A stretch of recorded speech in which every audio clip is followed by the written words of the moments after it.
Estás escuchando Milenio 3 por Aluca Nanica. 3 y 6 minutos, 15 grados exactos en el exterior de la Gran Vía, y empezamos con una de esas músicas que yo siempre digo tocadas por la divinidad, esos estados de, sin duda, alterados de conciencia en los que puede entrar un músico. Este hombre se llama Yanni.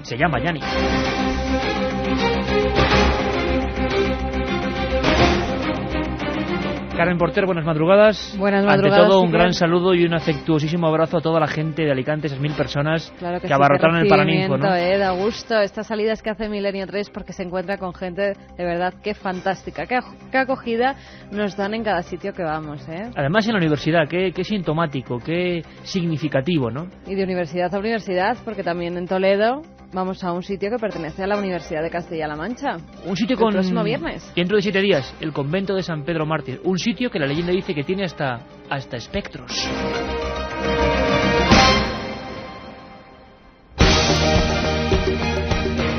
Pero desde luego eso, lo primero tiene que ser un abrazo fortísimo, grandísimo a esa gente. Y muy especialmente a los profesores de la Universidad de Alicante, que nos han escrito, algunos de ellos, bueno, un poco indignados con las acciones de cierta gente, perfectamente, a mí me llama risa estas cosas, ¿no? Que no querían que se celebrase el programa, gente, de un rigor nulo, como han demostrado a lo largo de sus trayectorias, gente que tiene poco de académica, y que tuvieron la osadía de escribir a la Universidad de Alicante o a sus representantes a inundar correos, y claro, fíjate lo que han conseguido. 1000 personas y muchos profesores felicitándonos, incluso catedráticos. Muchas gracias, amigos. Pero es que hoy tenemos de todo, Carmen, tenemos de todo. Y no vamos a empezar con Belmez. No, aunque hay cosas nuevas en Belmez. Hay cosas nuevas en Belmez, está el tema en ebullición, seguimos informando del asunto, pero a estas horas, me voy a permitir un pequeño lujo, que es el de un amigo que está en el camino sagrado. Antes, como siempre, vía de contacto, porque me imagino que habrá muchas dudas de Belmez y de todo, ¿verdad, Carmen? Claro que sí, que en líneas abiertas, como siempre, en ese 7640, palabra clave, milenio, espacio y lo que queráis. Vuestras preguntas, vuestras cuestiones, vuestros casos y también, como no, un mail del programa que es milenio3 con número @cadenaser.com. Y en el 7640, como siempre, 3 regalos, y siempre fomentando la cultura, la música, la literatura, el reporterismo, en este caso Tumba sin nombre. Estas semanas es obligado, y además con mucha más razón después de lo que vais a escuchar. La historia de Tumba sin nombre, la historia del santuario y de la muerte de la familia de María, editada por Edad, escrita por Luis Mariano Fernández y un servidor de vosotros. La verdad es que sigue planeando con fuerza, ¿eh? Vais a descubrirlo esta noche. Sigue estando muy presente en mucha gente del pueblo. Ahora le pido a nuestro lugarteniente en los mandos de la nave del misterio, que también se pegó un buen trabajo intenso en Alicante, a Javi Rodríguez, que cambiemos el tercio, Javi. La otra realidad. Milenio 3 en la cadena SER.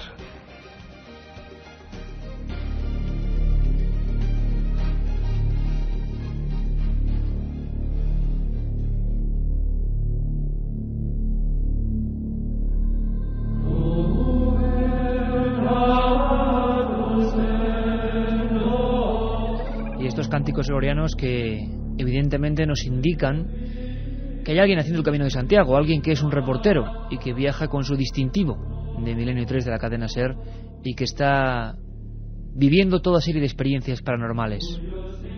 El micrófono en el Camino de Santiago. Francisco Contreras, creo que por la Comunidad Autónoma de La Rioja. Buenas madrugadas, amigo.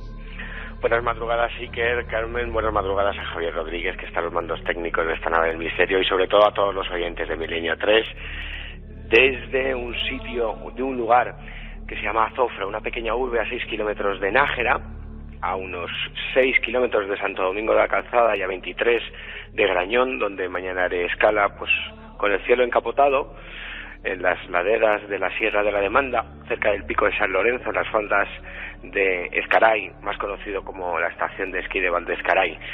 Aquí estamos, haciendo el camino.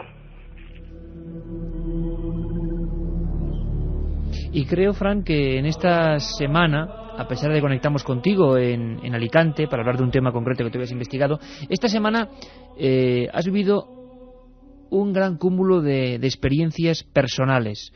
Algunas, antes de entrar en el misterio, tremendamente humanas, ¿no?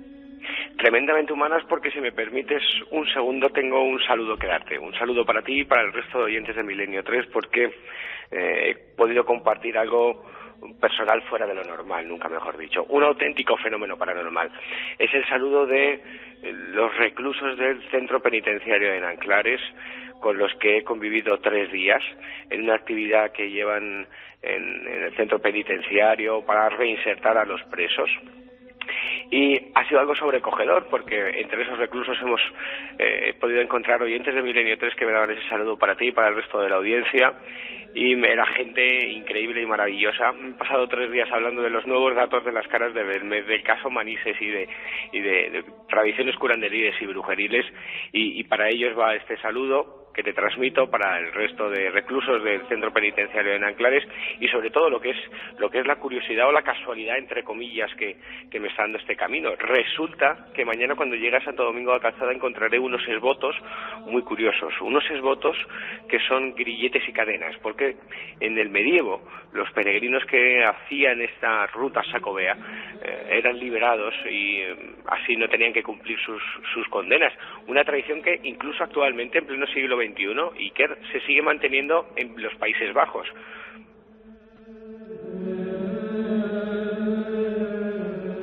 Interesantísimo, y es que esta ruta es, bueno, un cúmulo no solo de experiencias misteriosas, religiosas, sino desde luego, como decíamos, experiencias muy a flor de piel, y lo que era una suposición en un principio, una intuición que a nuestro compañero el reportero Francisco Contreras le va a cambiar la vida, yo creo que ya es toda una realidad. Pero Francisco, no tenemos tampoco mucho tiempo, y es muy importante que a estas horas de la madrugada nos transmitas, creo que una de las noches más especiales de tu vida, en un lugar también muy especial, una cruz sagrada sin duda, dicen de los templarios también, ¿no? Cuéntanos cómo pasaste la noche en la iglesia de las 100 Puertas. En la iglesia de las 100 Puertas, en Nuestra Señora, en la ermita de Nuestra Señora de Unate.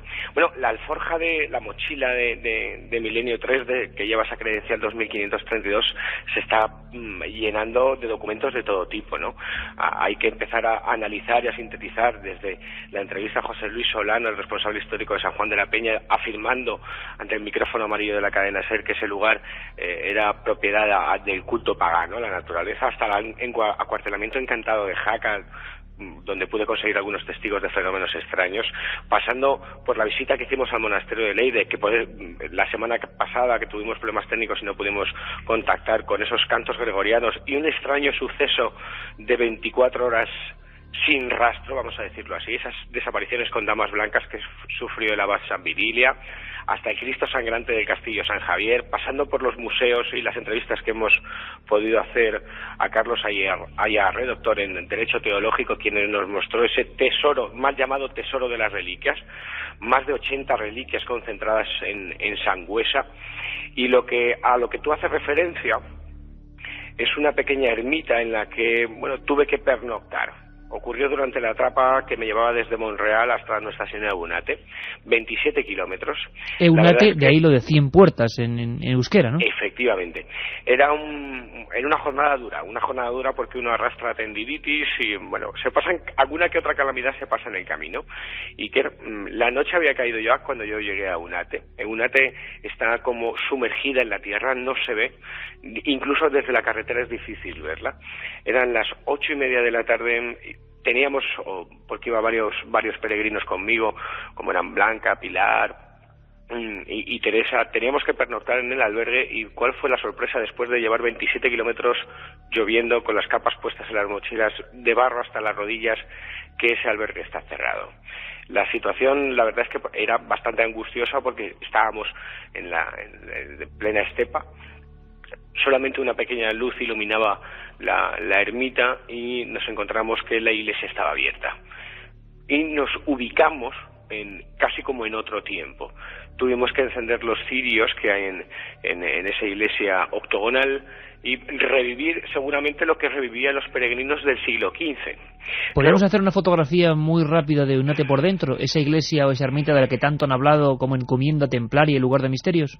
Sí, pues imagínate que uno llega, intenta acomodarse lo mejor que puede con toda la ropa calada, y a la luz de las sombras y luces fantasmagóricas de los velones, uno descubre lo majestuoso y lo impactante que es la ermita de Nuestra Señora de Unate. Planta octogonal, con un ábside que sustituye uno de esos lados, y con ese juego de luces y sombras que te decía en la bóveda ve un punto central donde hay 8 nervios, 8 grandes nervios que lo que muestran, que lo que indican es un pequeño mapa dirigido hacia los lugares de iniciación, los lugares iniciáticos que tenían los templarios en España, como es Toledo, como es Ágrega, como es el Monte del Temple de Urdiales, como es San Bartolomé de Ucero. Es decir, estábamos en un lugar especial, entre comillas. Todo esto con la mirada fija y penetrante de una especie de diablos de caras infernales en los capiteles que te seguían allá donde ibas. La verdad es que fue algo distinto, algo especial y sobre todo sobrecogedor, porque la etapa había sido muy dura, el cansancio hacía estragos y allí no había absolutamente nadie. El misterio de Unate, un lugar que invitamos desde luego a descubrir paso a paso. Oye, Francisco, y estamos simplemente salpimentando, cogiendo fragmentos de una experiencia única que estás viviendo, y nos vamos hacia uno de los casos clásicos, míticos, terroríficos también, la observación de no solo un ovni, sino un misterioso ser, en un lugar llamado Monte del Ristro, en las inmediaciones de Mañeru, Navarra. ¿Qué has descubierto?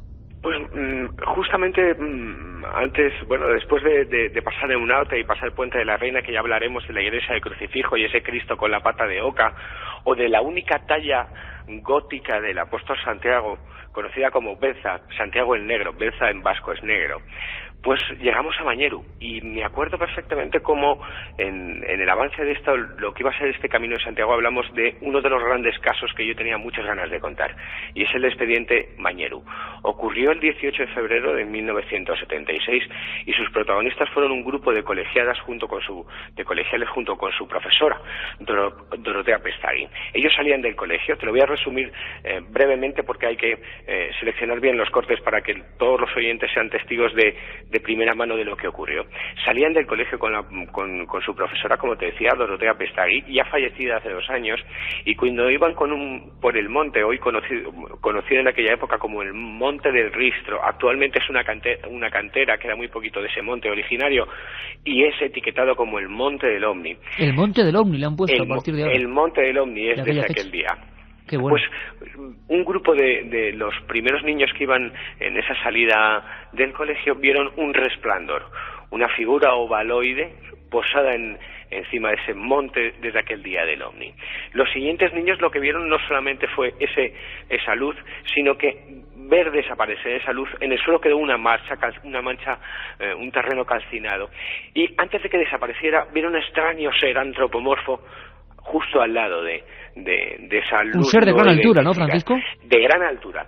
Lo más increíble, fue llegar a Mañeru y después de casi 30 años, poder hablar con la hermana de Natividad Salvado, una de las testigos, con Natividad Salvado y con los padres, que revivieron en los micrófonos, para los oyentes de Milenio 3, cómo fue aquello, cómo fue aquel encuentro con lo imposible y la sociología que rodeó a todo el caso, porque no solamente fue una expectación a nivel periodístico, sino que también intervino la Guardia Civil y hay informes. E incluso, Francisco, uno de estos grandes casos misteriosos que, están a la vera del Camino de Santiago, una huella de pie gigantesca, ¿no?, que dejó aquel supuesto ser.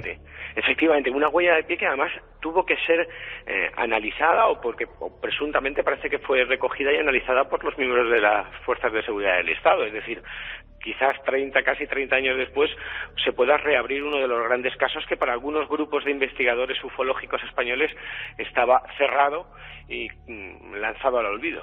Lanzado al olvido, y algún que otro indocumentado, que ahora abundan mucho, hablaba de que podía ser una confusión.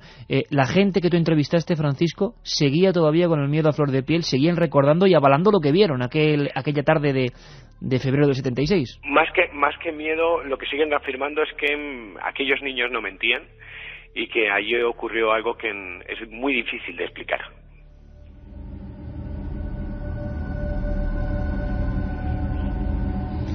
Francisco, pues si te parece, compañero, lo dejamos aquí, continúas el camino, continúas tu peregrinar, y la semana que viene no sabemos desde qué punto, no sabemos desde qué lugar exacto, pero seguro que con la mochila llena de nuevas aventuras para contarnos. Incluso creo que tienes por ahí un poema, ¿no? No sé si pedirte que nos lo recites.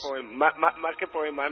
Uno se dedica a escribir un poquito cuando tiene tiempo libre y a recoger información de aquí y de allá. Y bueno, he podido sentir de primera mano, igual que vosotros en Alicante, el cariño de los oyentes. Venga, vamos con ello, Fran. Y han salido estas líneas. Como diría, o como escribiría Lardo Prats en aquellos viejos años de reporterismo a caballo y un fotógrafo: polvo, barro, sol y lluvias, camino de Santiago, millares de peregrinos y más de 1 millar de años. Peregrino, ¿quién te llama? ¿Qué fuerza oculta te atrae? Ni el campo de las estrellas ni las grandes catedrales. No es el solitario tramo aragonés ni la bravura navarra, ni los vinos riojanos ni los campos castellanos. Peregrino, ¿quién te llama? ¿Qué fuerza oculta te atrae?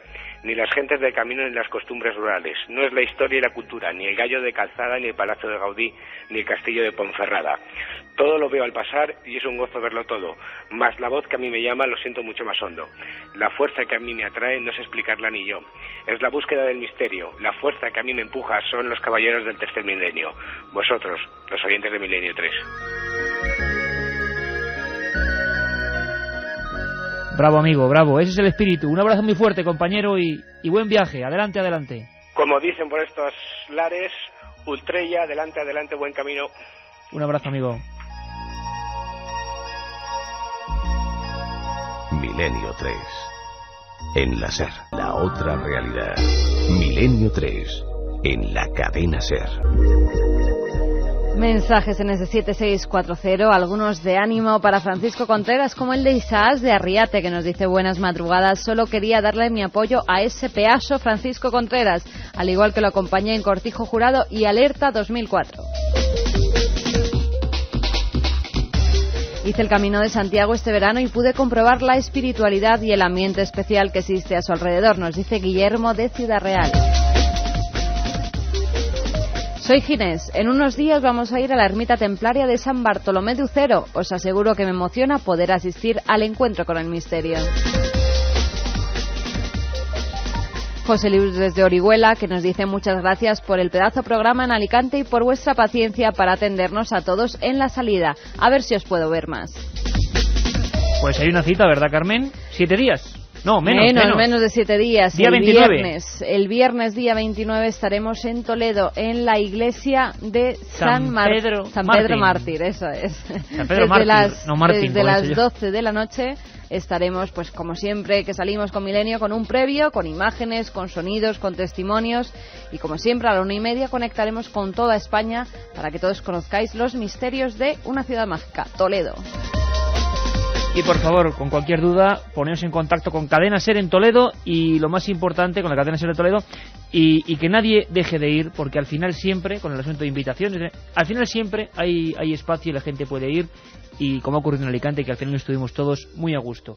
San Pedro Mártir, pleno corazón de Toledo, próximo viernes, 12 de la noche, en una zona que pertenece a la Universidad de Castilla-La Mancha. Para nosotros un placer.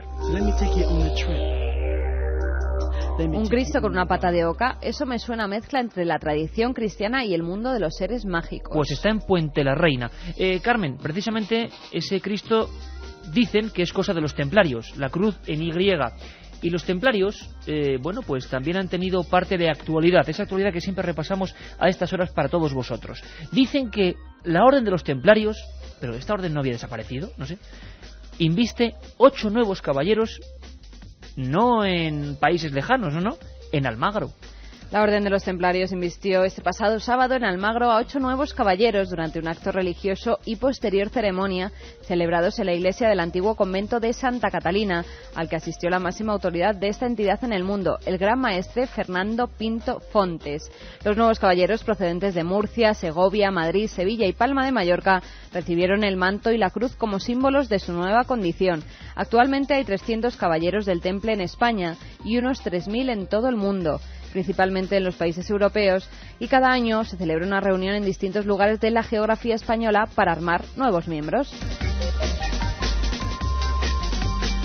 Según el Gran Maestre de España, ser caballero templario hoy obliga a comportarse de forma acorde con la filosofía de la orden, es decir, ser buen cristiano y practicante y una buena persona, así como tratar de mejorar la sociedad manteniendo vivo el espíritu caballeresco.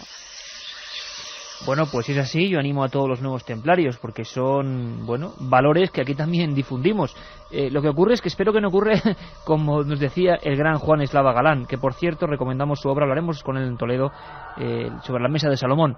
Claro, Juan Eslava Galán nos lo contaba, decía, caramba, yo conocí al gran maestre templario en Italia, que después de ser entrevistado por las cámaras se quitó la túnica, se quitó la gran postiza y era un chaval en vaqueros, y decía que ¿dónde estaba la siguiente discoteca? O sea que en esto debe haber de todo.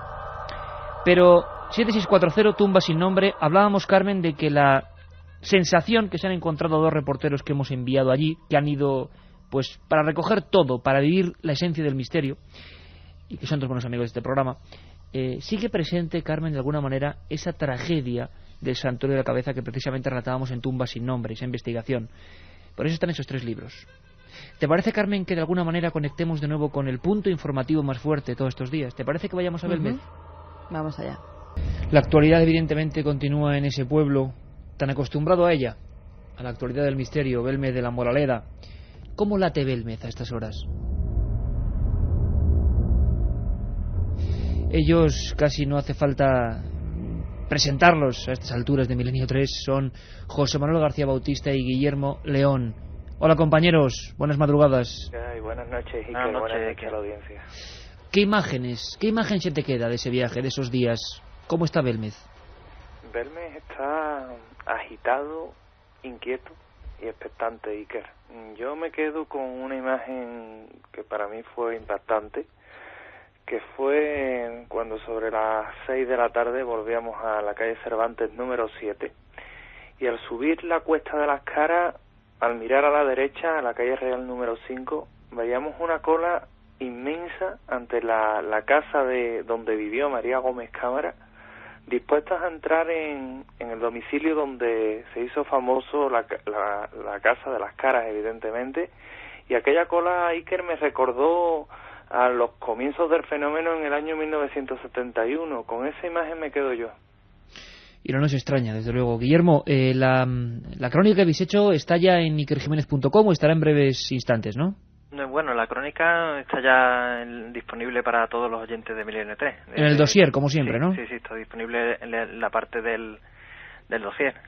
Una crónica que de verdad os recomiendo, como todo el trabajo que ha estado haciendo el webmaster de esta página, Guillermo León, que realmente, bueno, se ha dejado el alma en sacar toda la información. Pero ahora hay una fotografía, Carmen, que es sorprendente, que es colas de nuevo delante de la casa. Parecía que eran imágenes que no íbamos a volver a vivir. ¿Qué decía la gente en esa cola, Guillermo? ¿Qué os contaba? Más bien, ¿qué notabais? ¿Qué caras tenían ellos, las caras humanas?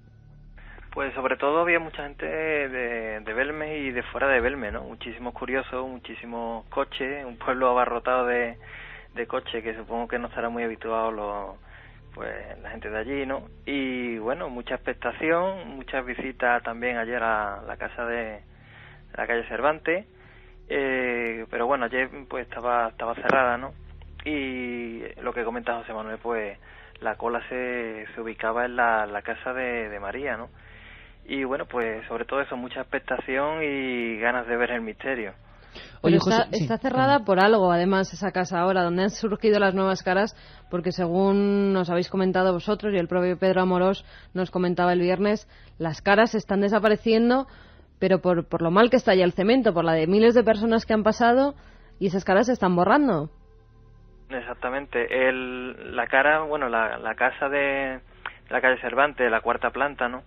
Pues cuando llegamos y vimos las caras, ¿no? Lo que quedaba, digamos, de aquellas teleplastias, pues estaba bastante desgastado, ¿no? Muchas caras, pues, eran prácticamente irreconocibles, ¿no? En el centro de la sala había incluso una pequeña depresión, ¿no? Provocada por el arrastre de los cientos de personas que han pasado por allí. Y claro, pues el suelo es un suelo de cemento, que lógicamente pues se desprendía arena, y esa arena pues hace un efecto de lija que ha ido pues desgastando la zona central de la habitación, y son visibles todavía pues aquellas teleplastias que se ubican en las esquinas, ¿no? Y bueno, pues en cierta manera es una lástima, ¿no? Que se haya perdido parte de aquello. Vamos antes de preguntarle a José Manuel, me gustaría que escucharais documentos que ellos nos traen. Es el Daltir del pueblo, como decimos, y una voz importante, una voz que no había, sí que ha surgido y ha hablado con nosotros en otras ocasiones, cuando murió, por ejemplo, María, pero no se ha escuchado a través de las ondas después de estas nuevas caras. Es la dueña de la casa, o la que era dueña de la casa, si el ayuntamiento ha comprado ya esa vivienda nueva donde aparece el fenómeno, el misterio, es Felipa Gómez. Y a mí me ha dado el corazón un poco un vuelco cuando escuchaba primero las declaraciones y las pasaba con nuestro técnico Javi Rodríguez, porque ella tenía una obsesión que era esa historia de la que hemos hablado en alguna ocasión, el santuario y la muerte de toda la familia de María, de su propia familia también. Esa obsesión sigue presente, lo quieran algunos o no, en toda esta historia, era con más fuerza que nunca. Escuchamos a Felipa Gómez, dueña de la nueva Casa del Misterio. Es una psicofonía de esa, nada más que para eso, yo era eso, nada más que, y ahora que a mi familia le canco, dice, ¿tienes que andar con las caras con de María con la del santuario? Yo era todo con la del santuario, yo aquí no hay otra cosa más. Y le enseñé la casa hasta la que había de casa, que pareció una casa. Y cuando nos lo dijo, yo no sé si yo me quedé mi cara verde o colorado, yo porque me dio cosa mala, porque yo eso no lo esperaba. Dice, mira la cara, y mira que soy un rostro. La casa está abierta para todo el mundo, para todo el pueblo, para todo el que quiera venir. Aquí no se cobra una cuota a nadie.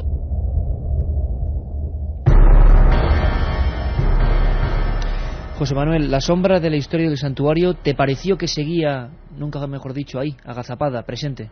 Sí, muy presente, porque además incluso entre los miembros de investigación del CEI que llevaban a cabo la investigación preguntaron por ella, y cuando se le preguntó a Felipa, evidentemente por todo lo que había ocurrido y que nos contara su visión de la historia, cómo aparecieron las caras y demás, pues era curioso que hacía continuamente referencia a la tragedia del santuario, y lo único que quería, y que incluso ella lo expone, era que se supiera la verdad, ¿no? Y que se supiera o que se le ayudara a ella a saber si es que lo que pasó en casa de María se va a repetir en su casa, y si nuevamente son los miembros de aquella familia que cayó en el santuario de la Cabeza los que van a aparecer o han aparecido en esa cuarta planta de su casa. Desde luego la historia del santuario de la Cabeza está muy presente en la familia de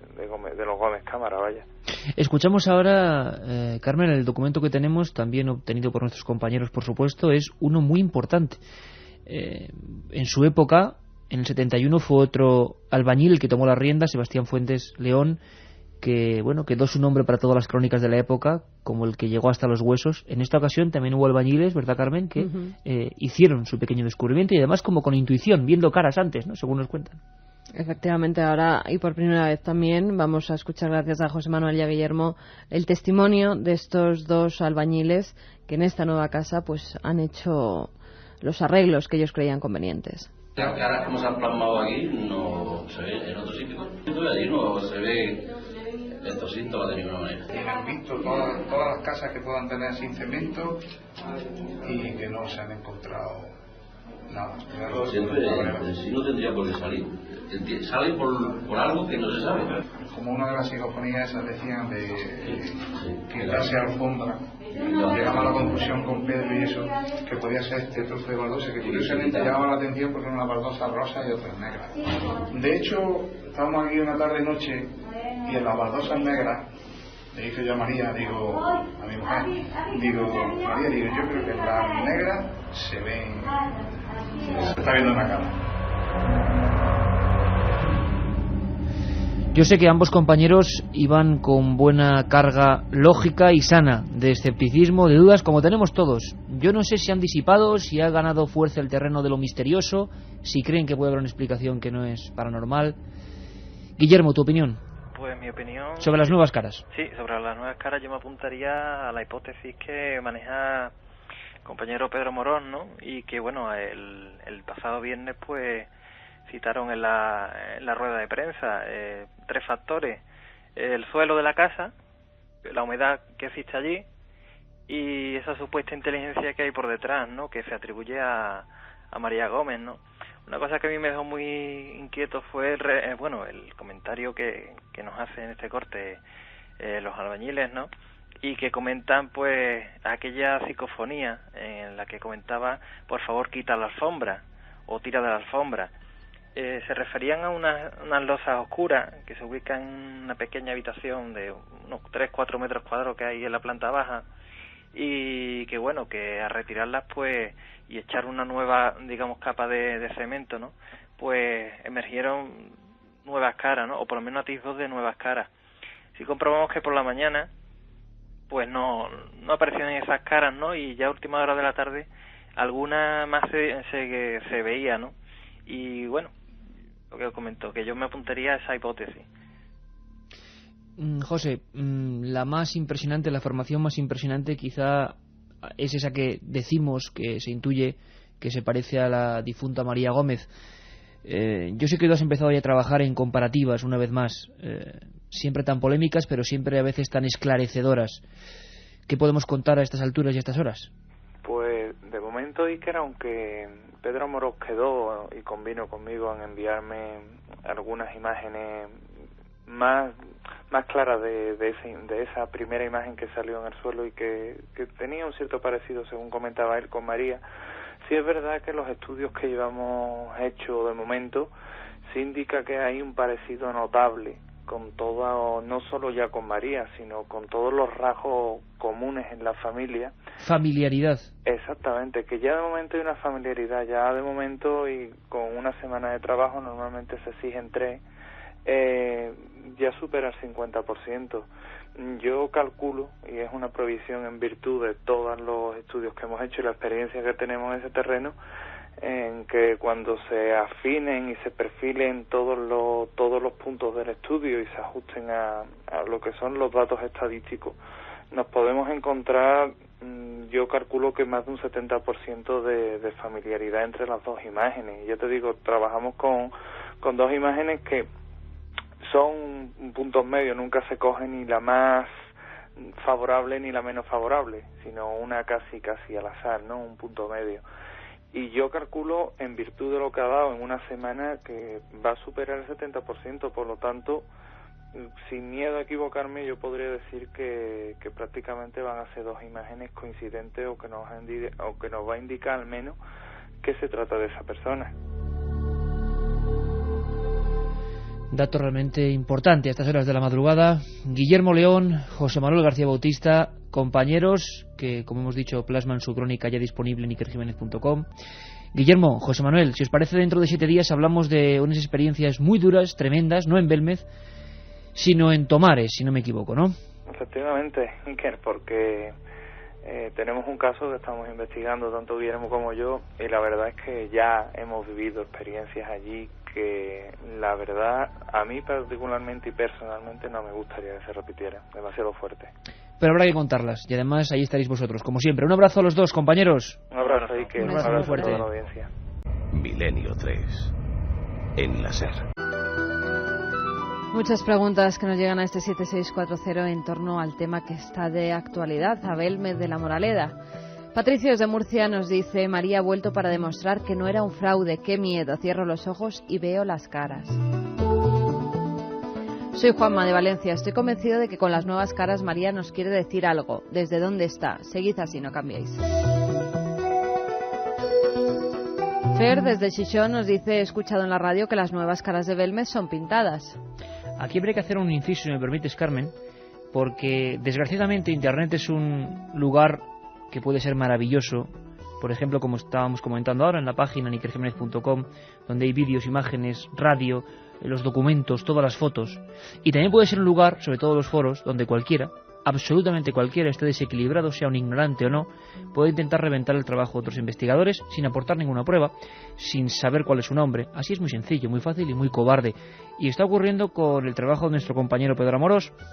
Ya no digamos con los ataques a Milenio 3, que a nosotros ya lo consideramos esta publicidad porque nos da exactamente igual, pero sí a mucha gente se le está atacando, y desgraciadamente solo podría decir una cosa, amigos, un poco de sentido crítico. No todo es casual, hay que ver quién escribe las cosas, a qué asociación puede pertenecer quien escriba esas cosas, qué motivación hay en todo esto, que es desprestigiar. No porque aparezca en Internet va a ser cierto. Habitualmente los libros tienen mucho más valor, porque el que los escribe se responsabiliza de ello. En Internet es un reino de taifas donde cualquiera puede intentar atacar, hasta que los jueces, que ojalá lo hagan pronto, digan que hay que actuar de otra manera. Pero de momento mucho cuidado, porque cualquiera puede decir que las caras, como se dijo en su día, son sangre de la matanza. No creamos a pies juntillas lo que aparece en un buscador de Internet. Seamos los primeros críticos, los primeros investigadores. Pongamos todo en la balanza y veremos qué ocurre. Pero sobre todo eso, ¿quién escribe las cosas? Pues muchas veces los mismos que atacan este programa. O sea que mucho cuidado, y es un consejo de amigo. Emanuel, desde el Palmar de Troya, nos pregunta: ¿el caso de las caras se ha dado en otro país? Creo que se dio un caso parecido en América, ¿no? Ha habido caras en España, pero muy efímeras, la cara de Coria, la cara de Cieza, otros lugares. Pero el más célebre fue sobre todo en Baden-Baden, Alemania, a final del siglo XIX, cuando en las cristaleras de una iglesia empezaron a aparecer, siempre según las crónicas, calaveras y huesos. Y siempre las teleplastias, las supuestas formaciones paranormales, han tenido que ver con el ambiente religioso, siempre. Por eso Belmez, por no ser un aspecto religioso, por su duración en el tiempo, son, como diría Pepe Domingo de cierto producto, únicas en el mundo. Eugenio de Maldemoro dice: tuvo que ser una matanza de tal dimensión y crueldad la del santuario de la cabeza para que suceda esto. Hombre, lo contábamos precisamente en ese libro, que hoy sorteamos 3 entre todos los oyentes, en el 7640. La matanza del santuario de la cabeza fueron muchísimos muertos, muchísimos, y entre ellos pues prácticamente todo el racimo de la familia de María. Unos envenenados, otros con un morterazo. Y las coincidencias entre lo que son las caras de Belmez, sucesos en torno a Belmez, hallazgos en la antigua casa y esa matanza son importantes. Y no se olvidéis de una cosa: la que hablaba diciendo que tiene la obsesión con el tema del santuario es Felipa, que es parte de esa familia. Y Felipa, después de leer el libro Tumba sin nombre, acudió a los investigadores para decir que investigaran en esa casa que estaba cerrada, donde nació su tía. Hay algo que subyace, hay algo que está ahí. ¿Lograremos descubrirlo del todo? Nosotros hemos puesto en ese libro una primera pieza, un primer paso. Pero estoy seguro que otros compañeros van a seguir agregando otras vueltas de tuerca. A ver si logramos llegar al final. Santi y Carolina nos preguntan si vamos a hacer algo para Halloween o el Día de los Difuntos. ¿Y qué le respondemos, Carmen? Pues que sí, que el día 1 estaremos con todos vosotros haciendo un programa especial de 10 a 11 de la noche. Buenas noches, Iker, Carmen, Katia. Soy José María de Villar. Estoy muy contento por haberos visto en directo en Alicante. Me encantan las psicofonías. Besos y abrazos. Carmen, antes de seguir, cuéntame qué ha pasado, porque hace escasos minutos el teletipo escupe una noticia con un titular de esos que te deja como: vamos a ver qué pasa aquí, porque esto no puede ser. Dicen: el diablo a bordo de un buque de la Armada Británica.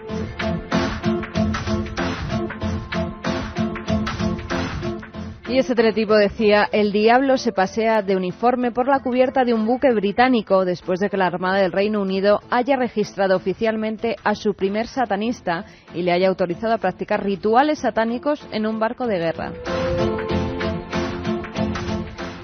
El cabo Chris Carmer, de 24 años y seguidor de la Iglesia de Satán, sirve en la fragata Cumberland de la Marina Británica y ha hecho historia al ser reconocida su diabólica religión por el capitán del buque, Russell Best.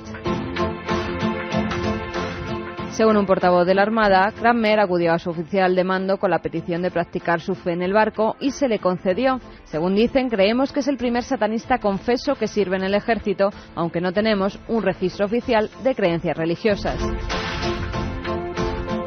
El marinero, que considera a Satán una poderosa fuerza interna en su vida, ha obtenido el permiso para celebrar en el buque ritos de culto al diablo y el derecho a recibir un funeral oficiado por la Iglesia de Satán en caso de morir en combate.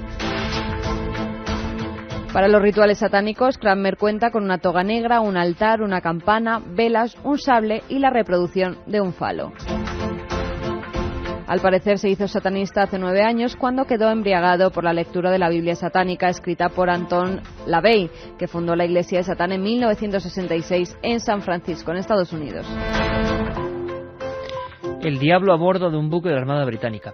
¿Te lo imaginas con la caperuza, el falo? La capa es un elemento que gusta a mucha gente, la capa de Drácula, pero claro, te imaginas ahí en la cubierta de un barco británico, con lo que son los británicos. Yo no sé. Prefiero no imaginármelo. Yo recuerdo a Rafael el Gallo, no lo recuerdo porque claro, yo no vivía, pero esa famosa frase que dio la vuelta al mundo, ¿no? Cuando le dijeron: ese señor es Ortega y Gasset, y le dijo él: bueno, ¿y a qué se dedica usted? a filosofar, a pensar, y dijo, hay gente pató. Pues eso, hay gente pató. No era un satánico, pero era un personaje misterioso. ¿Tú te acuerdas que hace un tiempo entrevistamos aquí a José María Íñigo, el gran Íñigo? Sí. Y que le preguntábamos por personajes extraños. Todo el mundo se acordaba de Uri Geller, pero hubo otro que a él le impresionó mucho. ¿Conocéis la historia del conde de Saint-Germain? Pues nuestro amigo en esa sección preferida de mucha gente, el archivo secreto, lo abre Carlos Barroso con su voz peculiar y nos cuenta eso a todos. Preparaos, la historia del conde de Saint-Germain.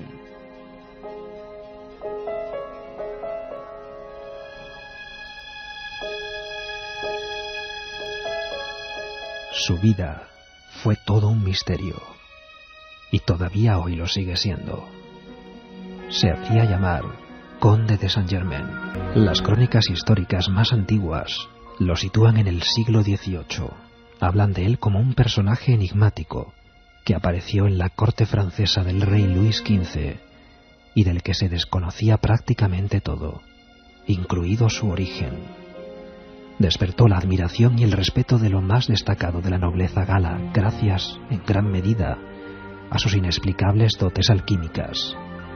El llamado Conde de Saint-Germain era capaz de convertir en oro un simple objeto de plomo y de pulir con sus manos cualquier imperfección en una piedra preciosa. Hubo muchas conjeturas sobre la procedencia de este personaje, pero nadie logró averiguarlo nunca. Las respuestas del conde eran siempre evasivas, y solo pudieron oírle decir que sus facultades procedían de lugares muy lejanos, o que poseía el don de la inmortalidad. Dicen que un cronista llevó a sus memorias una frase pronunciada en una ocasión por el conde de Saint-Germain: «Desapareceré de Europa para ir a la región del Himalaya. Allí descansaré. Tengo que descansar. Dentro de 85 años se me volverá a ver». La pista de este extraño supuesto noble con enormes poderes se pierde en la noche de los tiempos. Hay quien asegura haberle visto o haber oído hablar de él en años posteriores, pero todo son meras conjeturas. El conde de Saint-Germain se fue de repente hasta que alguien, a principios de los años 70, en pleno siglo XX, resucitó su leyenda. Corría el año 1973. París se movía en su habitual amalgama de historia, puentes, piedras y teatros. Un tal Richard Chanfrey, conde de Saint-Germain, escogió la ciudad de la luz para demostrar sus dotes extraordinarias. En uno de los muchos escenarios de la capital francesa, sin que nadie haya logrado saber aún cómo lo hizo, fue capaz de convertir en oro un trozo de plomo. Teniendo como testigo las cámaras y a un público que no perdía detalle, Chanfrey puso en práctica el secreto de los alquimistas, sin que nadie pudiese ver alguna artimaña o truco, si es que realmente los hubo. Este moderno conde de Saint-Germain comenzó a adquirir un éxito impresionante. De nuevo se convirtió en el centro de la vida social de París, y los famosos le otorgaron el papel de adivino particular, gracias a los supuestos aciertos que obtenía en sus predicciones. Richard Chanfrey decía ser el auténtico conde que había pisado la corte francesa del siglo XVIII, y alardeaba de ello cada vez que entraba por primera vez en castillos o casas nobiliarias. Tras una breve meditación, Chanfrey era capaz de explicar con detalle la distribución de las habitaciones en el inmueble tal y como él aseguraba que las recordaba del pasado.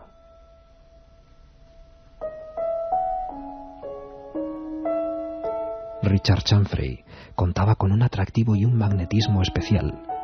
Con una mirada penetrante, hay quien decía que guardaba un extraordinario parecido con algún retrato que se conservaba del antiguo conde de Saint-Germain. Inventaba pócimas extrañas y decía también de sí mismo que era inmortal.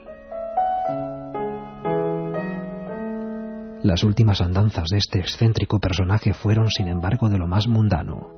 Algunos periódicos hablan de ello. Se casó con una cantante, de la que se separó tras ir a la cárcel después de disparar a un hombre en su casa. Grabó un disco que fue un fracaso y se casó por segunda vez con una baronesa.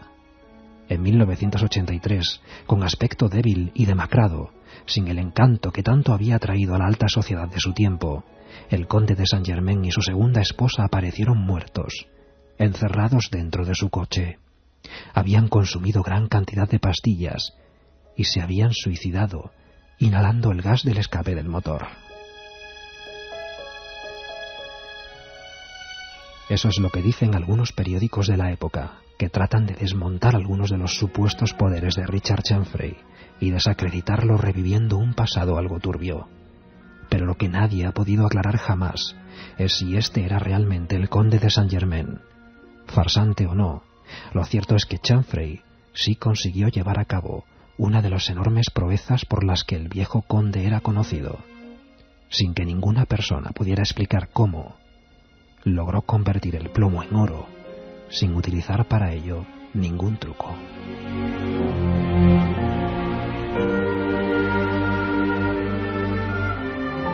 La otra realidad. Milenio 3, en la cadena SER. Y Javier Rodríguez, nuestro capitán, nuestro técnico de lujo, que pone esta música que es un himno para nosotros. Exonic. Mensajes que nos siguen llegando a ese 7640, palabra clave milenio. Es increíble, conocéis el caso de la cara del cementerio de Coria, mi pueblo. Conseguí verla de pequeño, pero la taparon, nos dice Nacho desde Coria. Pues qué mal rollo tener que hacer la guardia con el diablo, estos británicos. Soy nuevo oyente y me tenéis enganchado, puesto que estos temas son de mi interés. Soy gallego y ya os contaré cosillas de aquí. Hola Iker, soy Jesús de Valencia. ¿Puede ser que las caras se aparezcan con la misión de desvelar al protagonista de la matanza? Menuda teoría. Hola, ¿conocéis que en Logroño ha aparecido una virgen y una cruz en la pared y en el suelo en una tienda de muebles, como las caras de Belmez? En varios sitios de España, yo no sé si por la repercusión de lo de Belmez, no lo sé, vamos a observar y os prometemos noticias. En varios puntos de España ha habido o hemos recibido noticias de caras. Sabéis que tenéis un mail, milenio3@cadenaser.com, y la oportunidad de ser reportero de este programa en Investiga al Oyente. Así que milenio3 con número @cadenaser.com para cualquier fotografía e imagen. Caras en otros puntos de España. Veremos qué ocurre. Fernando nos dice, soy un camionero de Guadix, Granada, y hay una iglesia donde asesinaban niños y de noche se oye llorar y decir mamá. Pues queremos que investigues ese caso, ese tipo de historias, hay que ir allí, grabar, investigar, nos contáis y entráis en vivo en Milenio. José desde Suiza nos dice, hola Iker, ¿cuándo podremos ver las nuevas caras de Belmez en tu web? Están ya, José. Un buen amigo que además siempre hace mantener muy alta la bandera de Milenio en Suiza, en ese maravilloso país. www.ikerjimenez.com. En cuanto entréis en la web vais a ver dos cosas. Bueno, primero vais a ver la cara que parece la de María Gómez Cámara, que es tremendo.